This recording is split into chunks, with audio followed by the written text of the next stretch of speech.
Happy New Year, everyone! And for sure, marami sa inyo gusto nang gastusin yung mga napamaskuhan nyo ngayong New Year para sa una nyong PC build. So ngayon, titignan natin yung i3 10100 ni Intel, isang budget CPU. Titignan natin kung kaya ba nito mag-perform on gaming or slight video editing. Kaya ano pang hinihintay natin? Simulan na natin tong video na ito.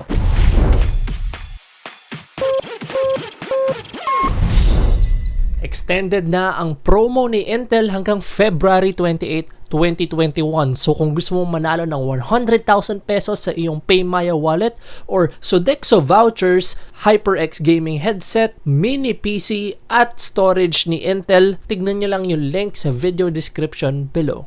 Recently lang nag-livestream tayo sa ating Facebook page at ginawa natin ng 30,000 pesos PC build itong i3 10100 ni Intel. So kung gusto yung panoorin niya, nakalink lang yan sa video description, at kung hindi ka pa nakaka-like sa Facebook pages, i-like nyo na, at syempre huwag nyo kalimutang mag-subscribe dito sa channel na ito.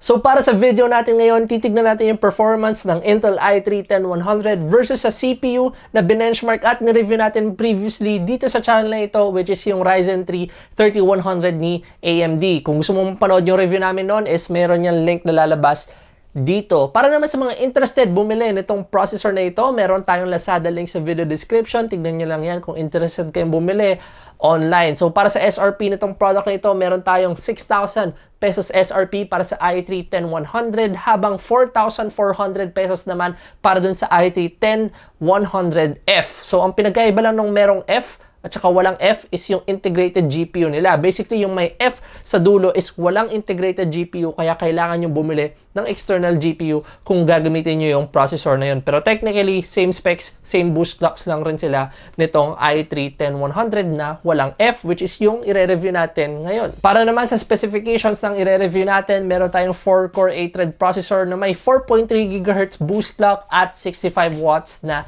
TDP. Para sa test bench na gagamitin natin dito sa review to, meron tayong ROG Strix B460F at 16 gigs naman na DDR4 2400 MHz memory from T-Force. Meron naman tayong Galax GPU dito. Ito yung 1650 Super, at lahat ng games na ibe-benchmark natin is nakalagay sa isang 500 gig 2.5-inch SATA SSD. Take note nyo lang rin na hindi natin directly mako-compare yung results ng benchmark natin ngayon doon sa ating previous video na Ryzen 3 3100, kasi magkaiba yung GPU na ginamit natin doon. So para sa gaming benchmark, hindi natin sila mapag-head to head. Pero sa mga ibang benchmark natin, mako-compare natin sila. Maglilink rin kami ng third-party website dyan sa video description para makita nyo yung mga results na nakuha natin para sa benchmark natin ngayon. And also, i-take note nyo lang rin, 2400 MHz yung meron tayo sa Intel test bench natin, habang 3200 MHz naman yung meron tayo doon sa previous test bench ni AMD. So ano pa hinihintay natin? Simulan na natin tong benchmark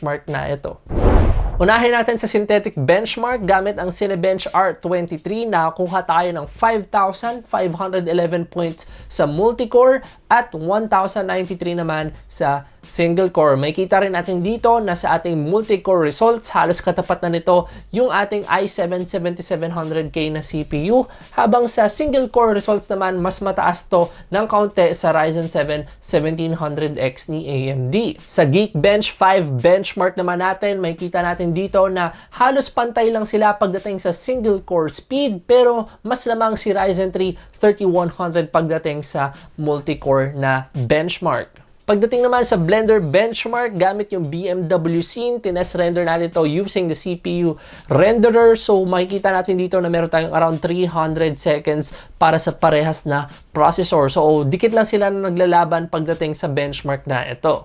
Pagdating naman sa video editing, makikita natin dito gamit yung Adobe Premiere Pro at saka Media Encoder, nag-edit tayo ng 4K 1-minute timeline sa Premiere Pro, at kaya naman itong mag-scrub ng 4K raw footage ng naka 1/4 resolution. Kaya rin niya on 1/2, pero kapag may mga effects na, doon na siya medyo bumabagal. Pero pagdating naman sa rendering, gamit yung Adobe Media Encoder, na-render natin yung 4K 1-minute timeline na yun na may mix ng effects, transitions, and filters ng 2 minutes and 45 seconds. Ngayon, para sa hinihintay yung gaming benchmark, lahat ng games natin na tinest dito is on 1080p, at titignan rin natin yung CPU usage nila kada sa mga games na binenchmark or tinest natin. Unahin natin sa Dota 2, makikita natin dito on best looking preset DX11 gamit yung GTX 1650 Super and of course yung ating processor. Meron tayong 100 FPS on average. Para naman sa CPU usage nito, abot tayo ng 50 to 55% kasi medyo CPU and GPU intensive rin itong game na ito. Pagdating naman sa Resident Evil 3 Remake, makikita natin on graphics priority DX12, meron tayong 152 FPS on average. Para naman sa CPU utilization nito or usage, meron tayong 40% na CPU usage, which is more on graphics kasi itong game na ito. So hindi siya masyadong nagni-need or hindi siya masyadong kumakain ng CPU resources. Kaya kung gusto natin nung medyo kumakain ng CPU tsaka ng GPU ng sabay, bukod sa Dota 2, ito na siguro yun, yung Cyberpunk 2077. So malakas to kumain ng both CPU and GPU. Makikita natin on low preset 1080p DX12, meron tayong 73 FPS, which is not bad para sa isang budget CPU na nakapartner ng isang 1650 Super na budget GPU. Nakaabot pa tayo ng above 60 FPS sa isang unoptimized game on low settings 1080p. So, pwede pang tumaas yan kasi medyo buggy pa yung Cyberpunk 2077 ngayon. Kaya on future patches, baka mag-improve pa yung ating FPS pagdating sa game na ito. So, meron naman tayong CPU utilization or usage dito sa game na ito na around 95% kapag pumapalo siya ng max, pero most of the time kapag light scenes lang or moderate scenes, pumapalo lang siya ng mga 70% CPU usage. Para naman sa temperatures natin, makikita natin dito na meron tayong 36 degrees on idle at 71 on max load. Mas malamig lang siya ng onte sa Ryzen 3 3100 pero almost the same pa rin sila. So yan yung ating benchmarks para sa CPU na ito. So final thoughts and conclusion, basically kung naghanap ka ng slight editing or video editing na PC on a budget, okay naman tong processor na to, kaya niya mag-handle ng 4K footage, pero mas marirecommend ko na mag 1080p editing na lang kayo pag gagamitin nyo tong processor na ito. When it comes to gaming naman, okay naman yung performance when it comes to games kasi on low settings or minsan medium or high settings, depende sa mga games na lalaroin nyo, is kaya naman niyang i-run. Depende sa GPU na ipapares nyo. Speaking of GPU na ipapares, marirecommend ko talaga is yung 1650 Super ni Nvidia.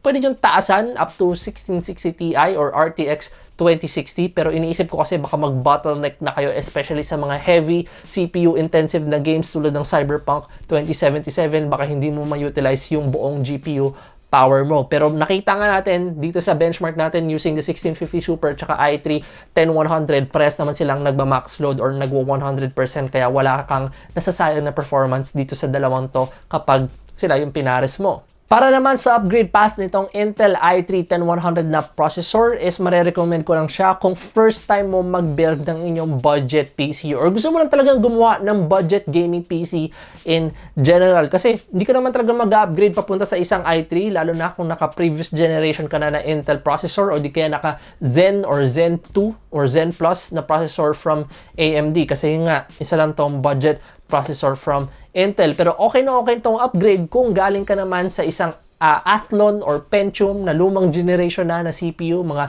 3 to 4 years old na CPU. Syempre, okay na mag-upgrade ka papunta sa isang 10th gen processor ni Intel.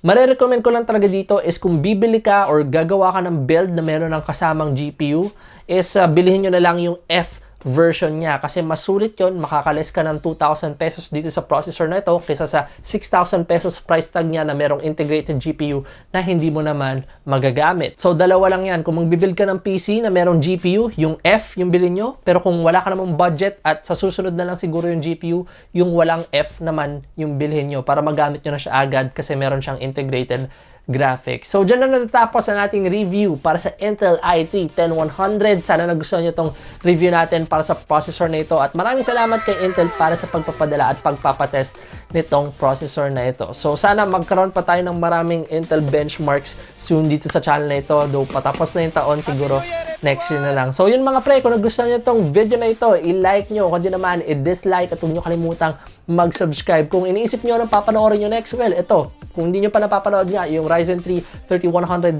CPU benchmark natin versus ito naman, yung recommended video ni YouTube. Hindi ko alam kung ano yung nire-recommend ni YouTube, pero yan daw panoorin nyo next. And also, huwag nyo kalimutang mag-subscribe. Kaya mga pre, kung nagawa nyo na like, dislike, comment, subscribe, maraming salamat, and I'll see you on the next video.